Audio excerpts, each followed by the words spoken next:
Bleacher Report gang, what is up? I'm Kurt Benkert back with another Monday morning quarterback. It is going to be really, really fun today because we've got playoffs. We've got teams that are cooked. Burrow and Allen was a really good game, by the way. Ravens falling apart. The Colts. We've got a bunch of good things. Then we got our favorite segment. At least it's my favorite segment. How did it happen? When we grab our co-pilot and go chalk talk and get into the game. Now, we are in fact check me, week 14 right now. Next week, obviously week 15, but the standings are crazy. And the playoffs are starting to take form a little bit. And we have some teams on the outside looking in. We have some teams that went from 1 to 7. When you look at the Bears this past week, that loss dropped them from the 1 seed to the 7 seed. Where the playoffs are right now, it's probably safe to say is not exactly where they're going to be heading into the stretch. Things are going to change. We have a couple weeks left. But this is what we do know. These teams right here are eliminated from playoff contention. They are already looking forward to the draft, I'm sure, and their fans have most likely checked out. We did have a good game between Cam Ward and Shedeur. Stefanski kind of blundering it at the end, taking Shedeur off the field for the 2-point conversion and running an absolute train wreck of a trick play, but had a good game. Shedeur, is he going to be the quarterback of the future for the Browns? 360-something yards, 4 touchdowns might say so. Deshaun Watson is coming back. They are paying him a lot of money, but like we said in a couple episodes ago, Shedeur has been auditioning for that job and other jobs and has shown that he's plenty capable of being a starting quarterback in the NFL. But these teams, they're playing spoiler. And then these teams are the ones in the hunt. Now, the Colts sitting at 8-5, they have a really tough road ahead of them. They obviously started out really hot, but Daniel Jones, Achilles, Anthony Richardson still on IR. Then you have the Ravens 6-7. Harbaugh kind of blown it at the end of that game. Had some weird calls from the refs. I will say that. Definitely had some weird calls. The Chiefs, a 15% chance to make it to the to the playoffs at this point, falling behind the 8 ball at 6-7. The Dolphins kind of still right there in the hunt, and the Bengals pretty much done for the Bengals. Them losing that game in Buffalo the way that they did was a tough look for them, but they were exciting to watch. And then on the flip side, we have the teams in the hunt on the NFC, the Lions. On the outside looking in at 8-5, this is a tough one because we're going to get into this part. The Lions, okay, so when you look at the playoffs on the NFC, when you look at the NFC side of the playoffs, I think that the other teams don't really have a chance. Cowboys I don't think have a chance. Vikings I don't think have a chance. Panthers, Cowboys would have to win their division and get some help to win their division. So I'm going to kind of leave it at that. But the Lions are the team. So when you look at the playoff picture, you have the Seahawks, the Niners, and the Bears as the wild card spots right now at 10-3, 9-4, 9-4 respectively. But the crazy part is when you're talking about wild card spots, the conference record matters more than the divisional record. And when you look at this, the Lions are 5-4 in the conference. There's pretty much no way. I'll say pretty much no way that they can bump the Niners out on a tiebreaker because the Niners are 8-2 in the conference. They are 8-2 in the conference. The Lions are 5-4 in the conference. They have been getting worked in the NFC, which when it comes time for these wildcard spots, it matters. The Seahawks are 6-3, so they're a game ahead in the conference. The Rams are 5-3 in the conference. Like there's some real stipulations here. Okay. Some real stipulations. And then when you flip it, the Bears are actually 6-3 in the conference, but the schedule for this gets crazy. Because the Bears' last few games, they have the Browns, then they have the Packers, Niners, Lions. Like the Bears' schedule is going to change the entire picture of the NFC in those last 3 games. So keep all of that in mind. And then I do want to talk about the AFC side of things. When you look at the AFC playoff picture, you have the Broncos at 11-2 and the Patriots 11-2. The Broncos are in control of their entire destiny. They play the Packers this week and be a tough game. Then they have the Jaguars, the Chiefs, and the Chargers. Okay? I would not be shocked to see the Chargers down this stretch get bumped out of the playoffs and make room for maybe a Colts, maybe a Ravens. But after this week, even if the Chargers lose this game, okay, against the Eagles tonight, the Chargers will be sitting at 8-5, and they will be in a wild card spot, obviously still over the Colts because the Colts, out of their 8-5 record, let's see, The Colts have 4 losses in the conference. The Chargers only have 2 losses in the conference. So, like, conference matters so much. But predictions-wise, when I'm looking at this, I think the Chargers, they might make it as a 7. If they don't, then it's going to be, can the Ravens win out and get some help? Because when you look at the Chargers' schedule, they have the Chiefs next week. So Eagles tonight, Chiefs, Cowboys, Texans, Broncos. The Chargers could conceivably lose out here. Like, no shit. The Chargers could lose out and not make it to the playoffs. They are so beat up. It's crazy. Chat, I see you guys rolling. Let's see. Jags winning the Super Bowl. I've seen enough. The Jaguars looked like a really good team, guys. They did. They're 9-4, 6-2 in the conference. And the rest of their way, the Jaguars have the Jets next week. Then they have the Broncos, going to be a tough game. They have the Colts without Daniel Jones out with an Achilles. And then they have the Titans. You're looking at the Jaguars here. The Jaguars are 9-4. If they win 3 out of their next 4 games, math, they're going to be what? 12-5? Incredible. 12-5 Jacksonville Jaguars by the end of the season could be a real thing. And their defense is very opportunistic. They create a lot of turnovers. Just keep that in mind. And then also you've got to look at the Texans. Just went into Arrowhead. Listen to the Texans, guys. The Texans, since starting the season, 3-5 or whatever the hell it was, they beat the Jaguars. They beat the Titans. They beat the Bills. They beat the Colts. They beat the Chiefs. Then they have the Cardinals, the Raiders, the Chargers, the Colts. The Houston Texans might win out, guys. Straight up, the Houston Texans might win out. And if the Houston Texans win their next 4 games, all of a sudden they're 12-5. And then when you look at it, if the Texans, look, I'm telling you, if the Texans win out, and the Jaguars win 3 of their next 4, stay with me here. Then you're looking at an NFC or an AFC South. Then you're looking at an AFC South where the Texans could win the South on a tiebreaker because they would have more divisional wins. The only loss, it might be like a stone wall tiebreaker, actually. This is crazy, guys. What are the chances that the Finns get in? Probably really low. I'm seeing the Lions are making the playoffs. I got to go back. And look at the NFC again. I mean, I could talk about this stuff all day, guys. I love this so much. So keep this in mind.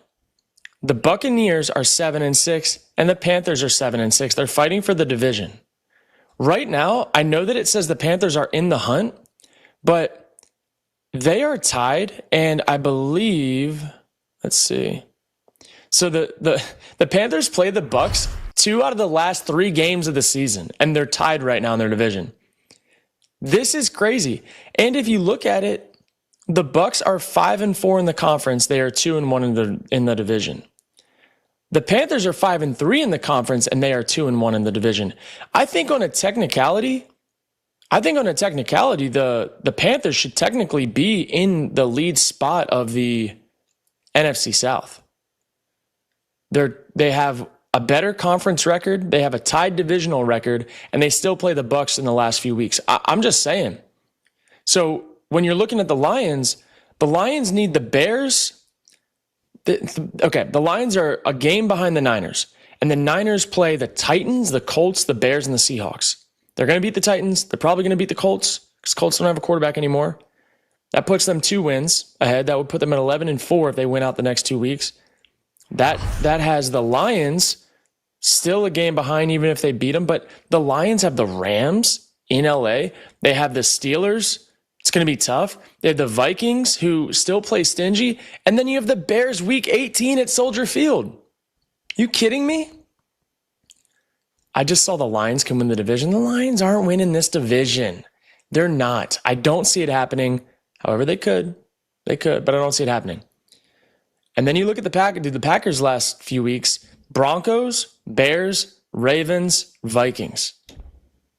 I mean, holy crap, guys. We've got ball. We've got so much ball to talk about. I could talk playoffs forever because I love this so much. But I'm going to give you my final predictions on where I think these things are going to shake out, okay? Let me look one last time. I think the Rams are going to be the 1 seed. I think that the Packers are going to end up as the 2 seed. I think that the Packers are going to get it done. Okay. Then I kind of think that the Panthers are going to win the division. I think the Bucs are going to get bumped from the playoffs. I think the Bucs are going to get bumped. And then I think the Eagles are going to win their division regardless of how the last few weeks end up. But it's going to be close. And then I think the wild card is going to be the Seahawks, the Niners. I think it's going to be the Bears. I think we're going to have a Bears-Lions early playoff game for the wild card spot in Week 18. And I think the Bears are going to find a way to get it done. That's just my prediction. But on the AFC side, I really love the Broncos' schedule. They have a pretty decent schedule down the stretch, but so do the Patriots. I actually think the Patriots are going to come out number one in the AFC. They play the Bills, which is going to be a good game. Then they play the Ravens, good game, but then they have the Jets and the Dolphins. I think the Patriots are going to find a way. However, the Broncos is going to be a crazy mix. I also could see the Jaguars. I could see the Jaguars bumping. Nah, they're already 2 games behind. Jaguars give me the 3 seed. And then I do think the Steelers are going to win the AFC North. And then I think the wild card is going to be the Bills, the Texans, and then just something tells me that one of these teams in the hunt, the Colts, the Ravens, or the Chiefs, are going to get in. But I don't know. The Colts might lose out. I could see the Ravens or the Chiefs sneaking in, but I don't think the Chiefs are going to make it. I don't think the Chiefs have a good enough team. I think the Ravens have a good enough team if they stay out of their way. But the script is crazy, guys. The NFL script is crazy. Playoffs always come down to QB play and defense. Like, you look at some of these teams, which teams, in my opinion, are built for a run right now? I think the Rams, the Packers, I think the Seahawks in the NFC, and maybe the Bears, depending. You need a good defense this year. I think you need a defense this year. Just got these notes up. You need a defense no matter what. You need a defense, and I think that the healthiest teams down the stretch, you look at the AFC, no lie, guys, I don't think the Bills are built for it. I don't think Josh Allen's going to be able to bail them out enough. I think they got lucky to beat the Bengals the other day. I think the Broncos are built for it. Their defense is incredible. I think the Jaguars and the Texans are built for it. And the Patriots. One of those 4 from the AFC, in my opinion, are going to come out on top. But we do got to move on to some teams that are cooked, because I think these teams are cooked. Absolutely cooked. I think the Chiefs, they are cooked. I think the Chiefs had a chance to get Breece Hall at the trade deadline, and they blew it. They didn't want to give up a 3rd-round pick. Fine. Now they have no explosive anything out of the backfield besides Patrick Mahomes. And Pacheco runs hard, but he's not Breece Hall. And he doesn't fit their offense the same way. Also, man, the way that they were able to navigate the Texans were able to navigate the Chiefs' defense in some really tough situations, said everything you needed to know. That felt like a playoff game to me. And the Texans' defense doing what they did to Mahomes, I know that they were out a bunch of starters on the O-line. That defense plays hard. They give nothing for free. Tips and overthrows, got to get those. The Texans' defense is for real. And this defense alone could beat any team in the league. Any team in the league. It's been 9 years since we've seen someone besides the Chiefs win the AFC West. Incredible. And the Broncos are really close to doing it. I will say, maybe I called out the Broncos plus 300 preseason. If you follow me on Twitter, I get roasted for some of my takes, especially the Drake May pre-draft eval. But we hit more than we miss. I will say that. Now, let's ask though. Let's ask. We're going to talk Bengals. First time in over a decade, a losing record in December. Just crazy, man. And let's talk the Bengals. I thought the Bengals were cooked anyways. I did not think they were going to make the playoffs at all. Did not think the Bengals had a chance to make the playoffs, but they could have made it interesting by winning this past week against the Bills. Joe Burrow throwing the pick 6 was really tough to watch on a really weird play. Back-to-back interceptions. They fell apart. Their defense couldn't really stop the Bills down the stretch.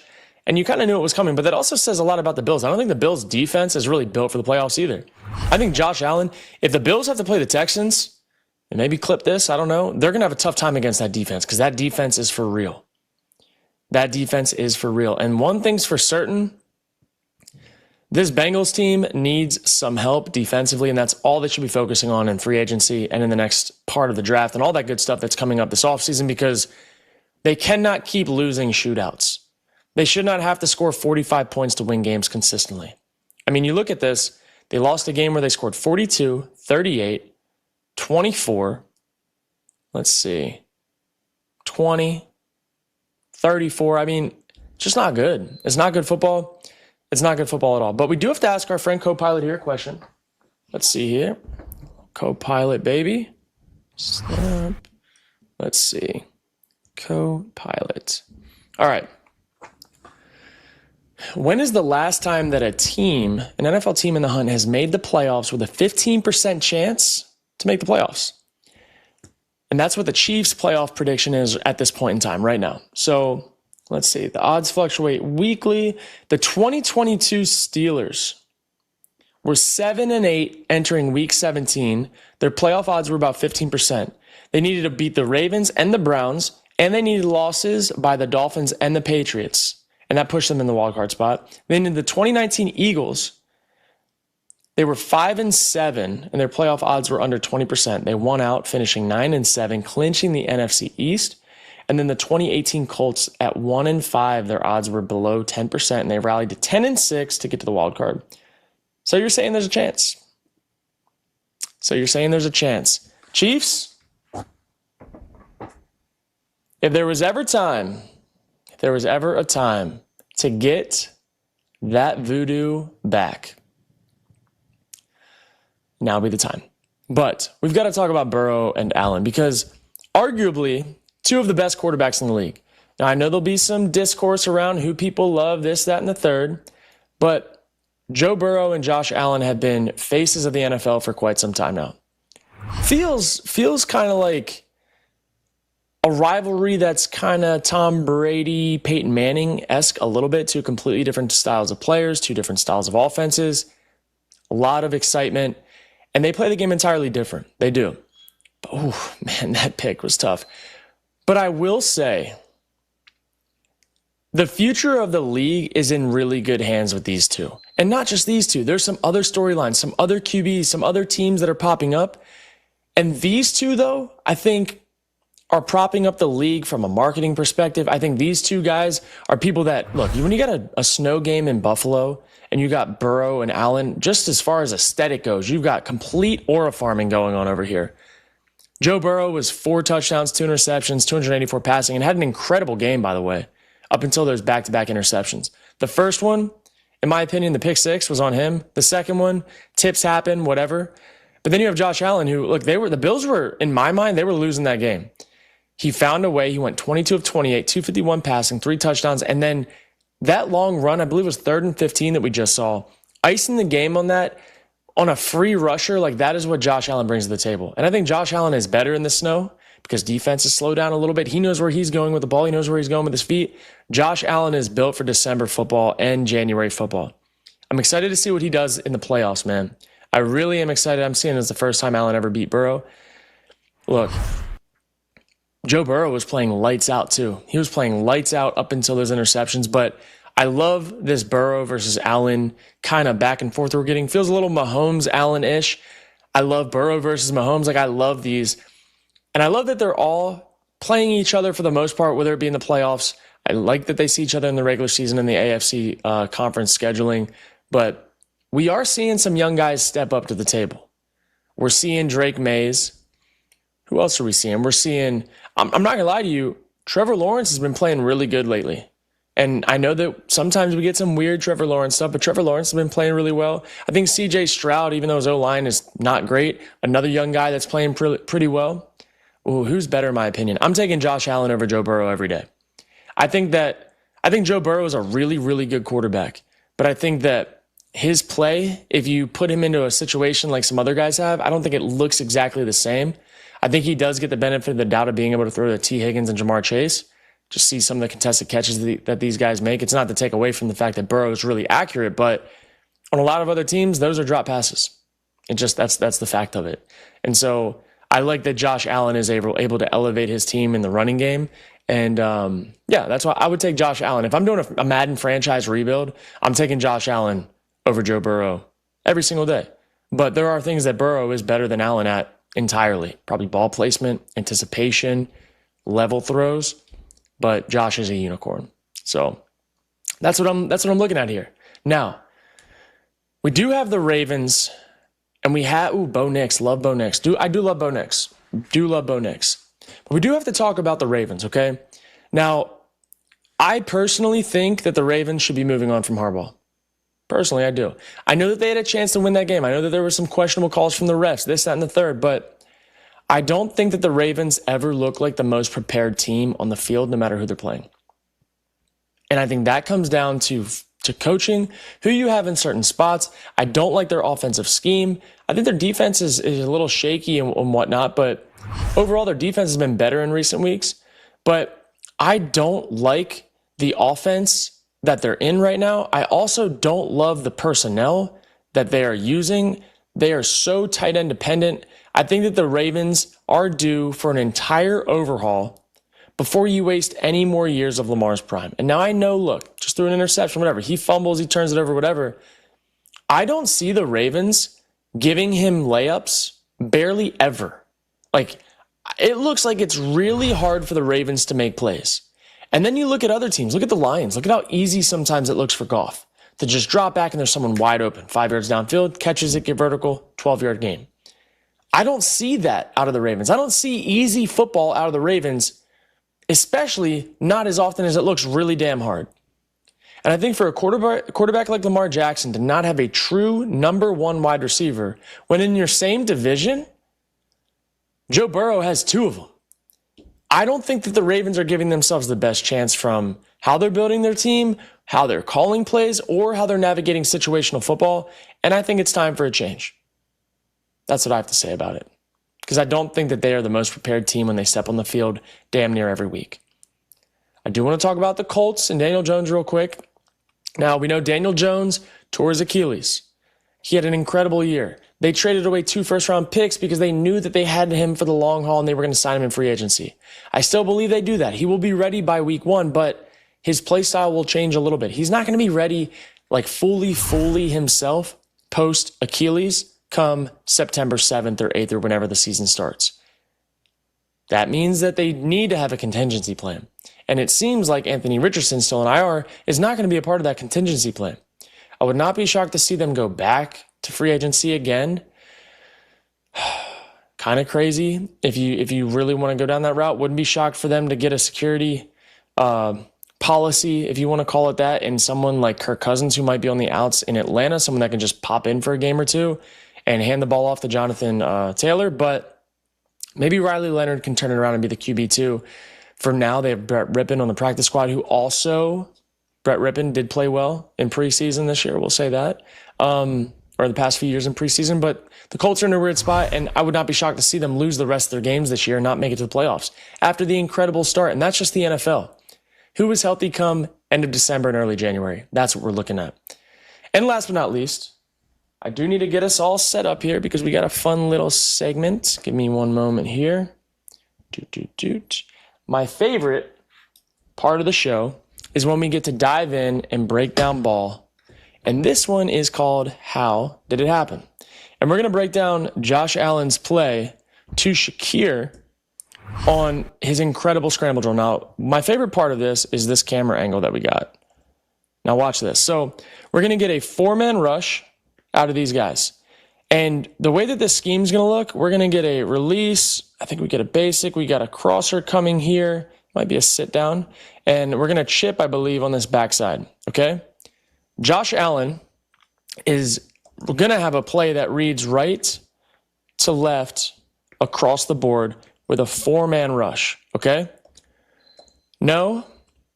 By the way, I believe this play was 3rd and 7, 3rd and 8, something like that. When you have a crosser that somebody is overlapping, his job is to sit down and you pin it inside shoulder and he tries to drop step and get vertical.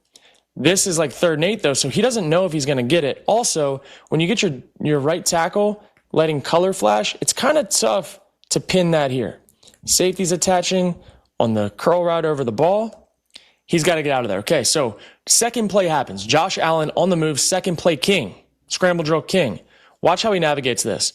Going to scramble out, what he really wants here, let me play it a little bit forward. He wants this, and he's trying to buy time for this to get back to the front pylon. So he hits a little stutter. He's going to re-accelerate, but an incredible job by the lineman here, by this defensive lineman. Doesn't give him space because this is where Josh really wants to go with the ball off of this scramble drill. But watch this. Watch 44 and watch Shakir off the shallow sit, get vertical while these two guys overlap. And this ends up being like a two-man type of throw where you have a backer trailing and you have to hit him before the safety. Watch this throw. Right there. Behind the ear of the backer. We're going to play that back one more time because this was so hot. Josh Allen with an MVP type play to keep them in this game. Incredible. I love watching him play football. I really, really love watching him play football, especially in the snow. And the Bills, they might not win their division, but they're going to have to be road dogs, and I think Josh Allen is the guy to make sure that they become road dogs as they go throughout the playoffs. They still have to win some more games to get in the playoffs, but this team with that offense, they always have a chance. They need their defense to strap up, to step it up and get some more stops, but as long as Josh Allen takes care of the football and he can extend plays, they are always alive. Now, I'm seeing Chad here, I'm seeing Niners winning it all. A late bye definitely helps that. NFL schedule hit a home run to end the season, man, 100%. Can we just run this schedule back next year? All the way back? The Lions are cooked. Their defense sucks. Injuries, man. Injuries. And how crazy is it going to be? It's going to be like Anakin and Darth Vader. 1 second. Luke and Darth Vader. In the chat, Dan Campbell and Ben Johnson for a playoff spot. I mean, that week 18, week 18 is going to go crazy. Going to go crazy. Oh, here we go. Let's see. We got Dan Campbell. We got Cowboys are going to get in. I don't know about that, guys. I don't know. I don't think the Cowboys have the juice because if you look at their schedule right now, the Cowboys, they're 6-6-1, okay? If the Eagles drop 2, wait a minute, 6-6-1. The Eagles tonight, they have the Chargers. If they beat the Chargers, they're going to be 9-4. The Cowboys, I don't think, can make it on non-winning their division. I just don't think, again, if the Eagles lose tonight, then the Cowboys will be a game and a half technically behind because of the tie. The tie's going to make it weird. They need the Eagles to lose 2 or 3 of the next few, which could happen. Who knows? But tonight's going to be a big game for playoff implications between the Eagles and the Chargers. Is Dallas getting in? I think that tie, I'm not going to lie to you guys, I think that tie against the Packers is going to crush them down the stretch, and they might miss it by half a game. But that is a wrap. That is the end of our Monday morning quarterback show. I hope you guys enjoyed breaking down film, talking ball, laying out the playoff predictions, the playoff, where things stand. I cannot wait to do it again next week. I'm Kurt Benkert, and I'm the host of this show. Thank you to Microsoft and Copilot for making this happen. Thank you to Bleacher Report. And with that, enjoy Monday Night Football.